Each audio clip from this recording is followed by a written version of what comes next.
అమ్మ, ద్వాదశ రాశుల వారు అందరూ కూడా వారికి వారు సులభతరంగా ఆచరించే పరిహారాలను తెలియజేస్తారా? పరిహారాన్ని కనుక గమనించినట్లయితే మేషరాశి నుంచి మీన రాశి వరకు 12 రాశుల వారికి ప్రతి వారికి తమ వ్యక్తిగత దైవాన్ని ప్రార్థించుకుంటూ ముందుకు వెళ్ళడం ఒక విధానం అయితే,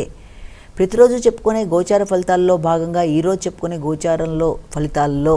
మనం చెప్పుకునే పరిహార భాగంగా ఈ రోజున మీ వ్యక్తిగత దేవతా ప్రార్థనతో పాటుగా ఈ రోజున నరసింహస్వామికి సంబంధించిన శ్లోకాలు, అష్టోత్తరాలు, అష్టకాలు, స్తుతి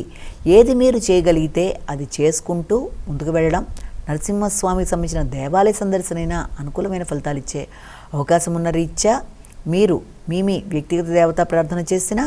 ఈరోజు చెప్పుకున్న గోచార రీత్యా చెప్పుకున్న ఫలితాలలో ఎదురవుతున్న స్వల్ప సమస్యల్ని అధిగమించడానికి పరిహారంలో భాగంగా ఇది చేసుకున్నా, ఏది చేసుకున్నా కూడా మీకు మానసిక ప్రశాంతత, ఉద్వేగాల్ని అధిగమించడం, ఎదురవుతున్న సమస్యల్ని సులభ రీతిలో పరిష్కరించుకుంటూ ముందుకు వెళ్ళడానికి సరి అయిన సాధన ప్రక్రియగా కూడా మనం దేవతా ప్రార్థనని చేసుకోవడం అనేది ఒక భాగంగా భావిస్తాం. కనుక ఈ విధంగా చేసుకుంటూ ముందుకు వెళ్ళినట్లయితే మానసిక ప్రశాంతత లభ్యమవడం, స్థిరత్వం ఏర్పడడం, చేద్దాం అనుకున్న కార్యక్రమాల్లో దృష్టి సారిస్తూ ముందుకు వెళ్ళడానికి చేసే ప్రయత్నాలు అనుకూలిస్తాయి అనే భావన చేయొచ్చు. నమస్కారం.